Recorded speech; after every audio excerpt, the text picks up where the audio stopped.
morning, students. In the last sessions, we have discussed about the plant tissues.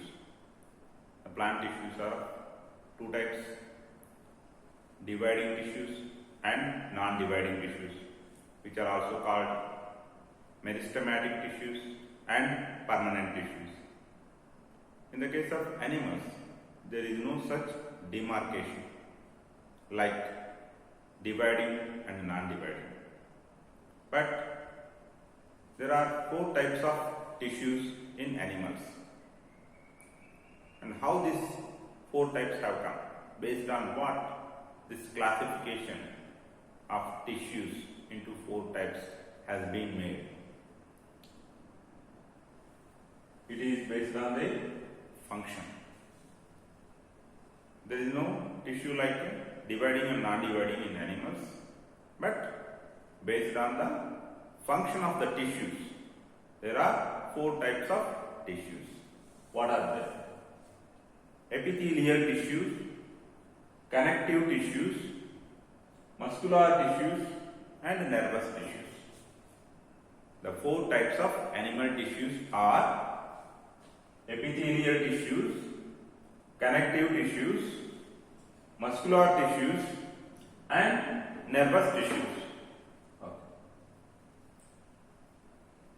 These different tissues do perform different functions.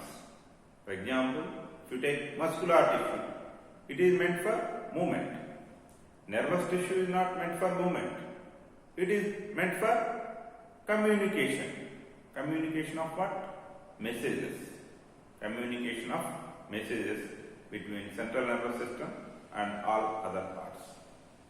And connective tissues, there are different types of connective tissues which we will learn in detail. And based on the type of connective tissue, each connective tissue has got its own separate role. And mostly connective tissues, they connect all the parts of the body. And while connecting, they perform their specific function also. And coming to epithelial tissue. Epithelial tissue, it is like epidermis in plants. But what is the difference between the epidermis in plants and epithelial tissue in animals? That let us learn today. Okay. Epi means above, and thelium means layer. Epi means above, thelium means layer. It is a layer above. It is a layer above what? Above all the external parts as well as above all even internal parts also. In animal body, there are many organs inside the body. And covering all these organs and tissues, there is skin. Skin also is epithelial tissue. Okay. The plant epidermis can be compared only with skin. There is no epidermis on the internal parts of the plant, whereas epithelial tissue is present even inside the body on internal organs. On internal organs, if they are having some lumen or cavity, the epithelial tissue is present both on the outside of that internal organ as well as covering the internal lumen also. So epithelial tissue is present everywhere inside the organs, covering the surface. If above that surface, if there is some gap, immediately that particular thing is covered by epithelial tissue.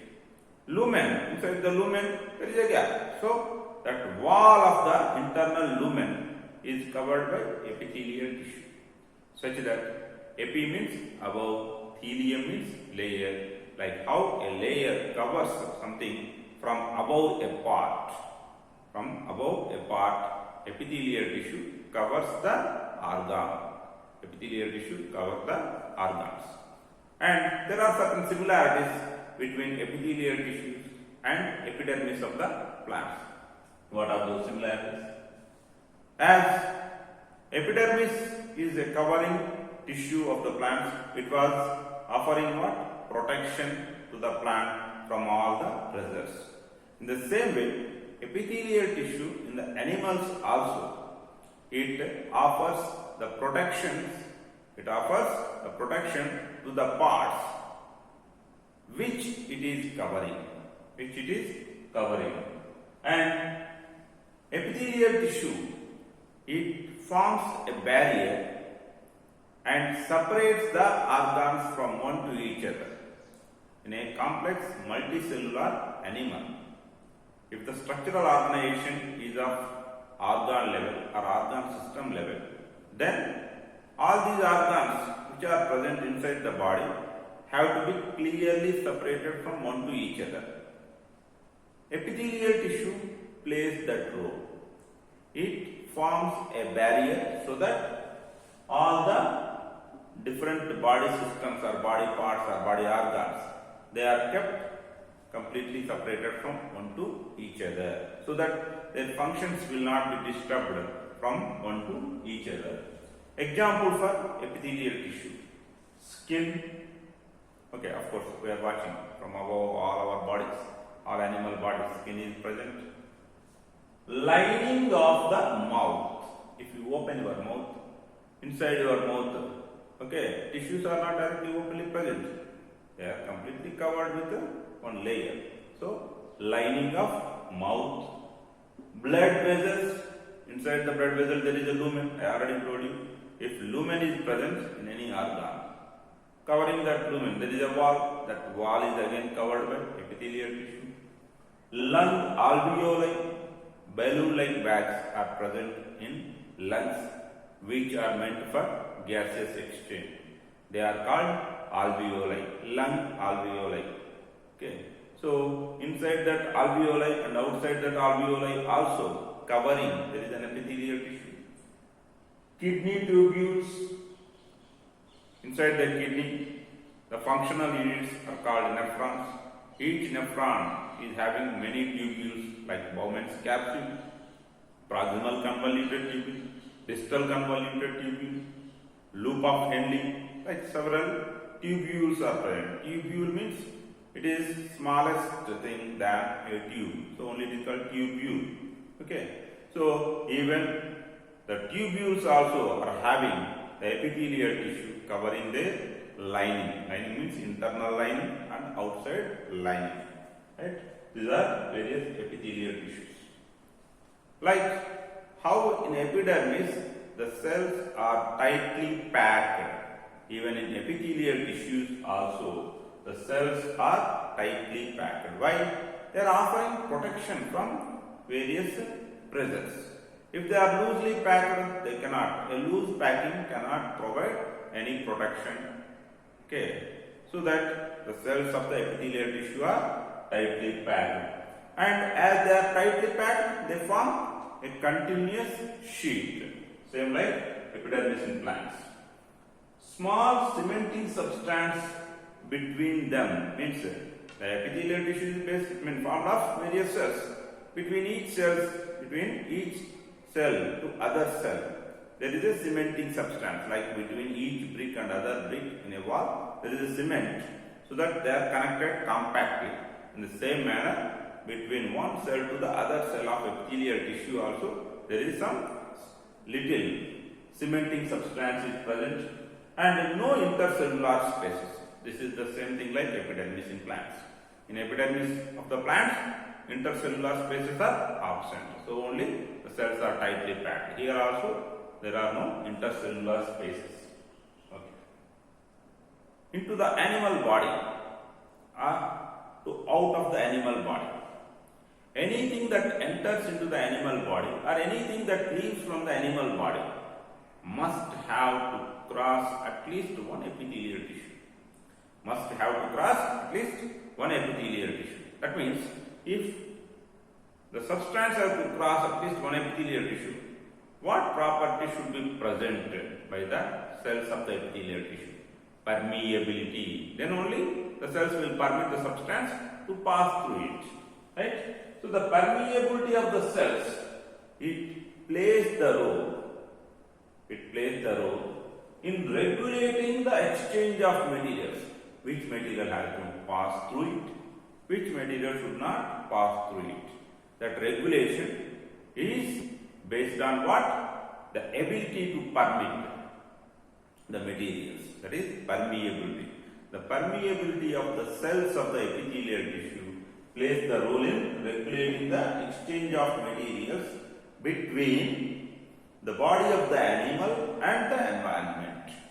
Means from the animal body, which materials have to be sent out. From the environment, which material have to be permitted inside. This regulation is carried out by the permeability of the cells. Epithelial tissue, which is covering any organ. The organ is covered by epithelial tissue. That means if it is the organ and this is covering the organ, this is epithelial tissue. Between the organ and the epithelial tissue, there is some gap. Okay. The epithelium is always separated from its covering organ or tissue by a layer, by a basement membrane. Okay. A fibrous basement membrane is always present.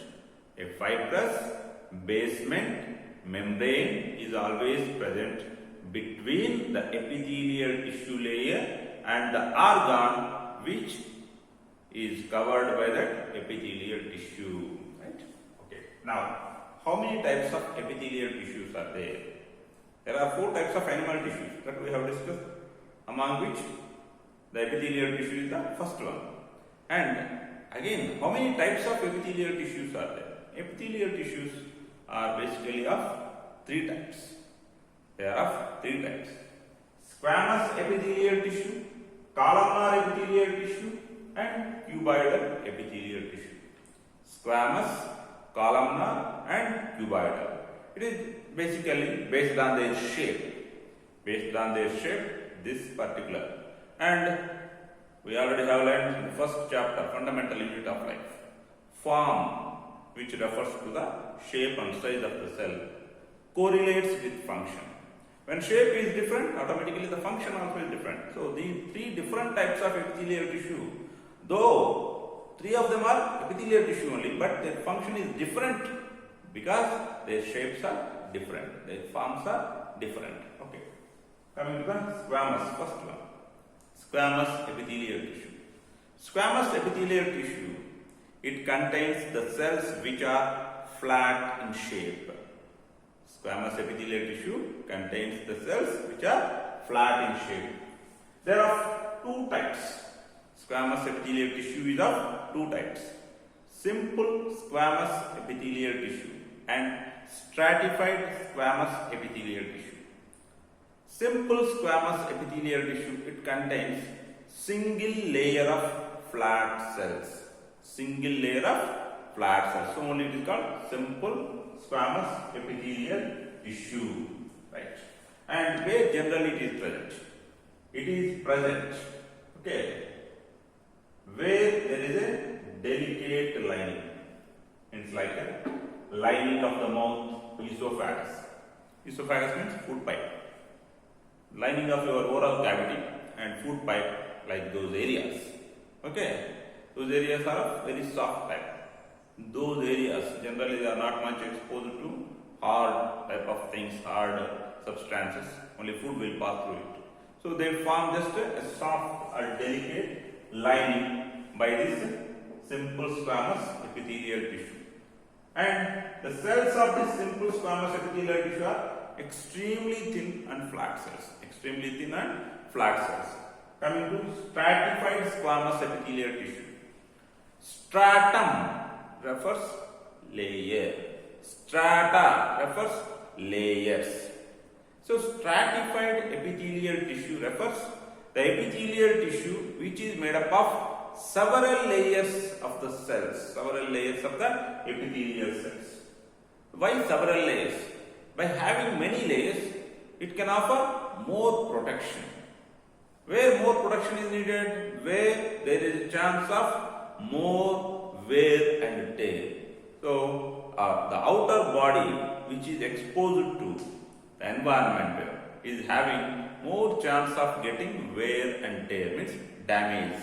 So, in order to prevent this wear and tear,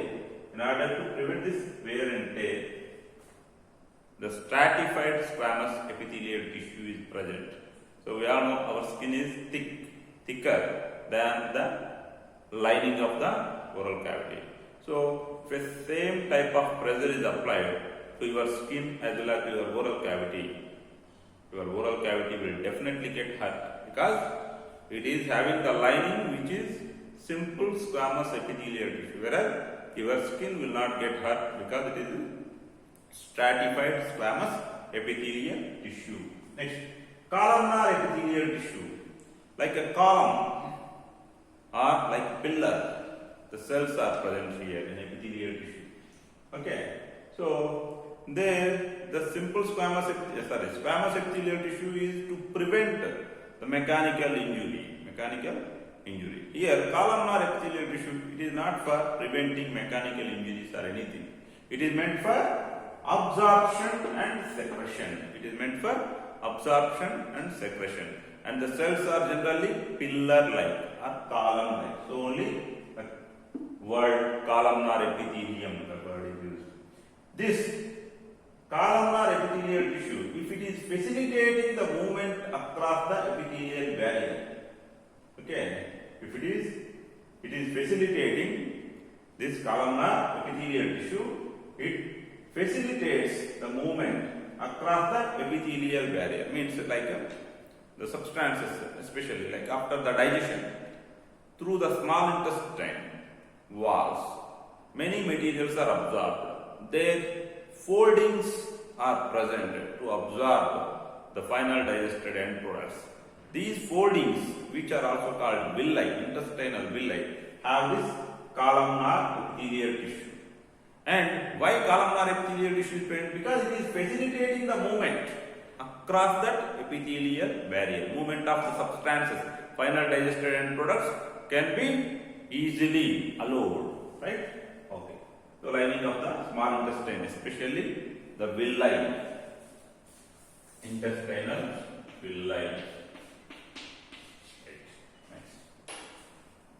Columnar epithelial tissue is present not only in the small intestine but also in the respiratory tract, your nasal passages.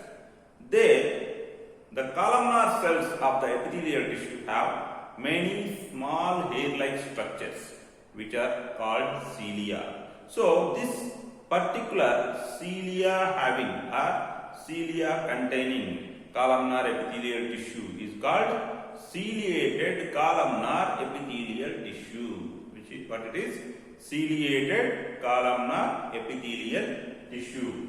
So this ciliated columnar epithelial tissue, it is present in the inner lining of respiratory tract. So what is the function of these cilia? These cilia push forward the mucus. Our inner lining of the respiratory tract, it secretes the mucus, and this mucus has to be pushed forward and to be sent out.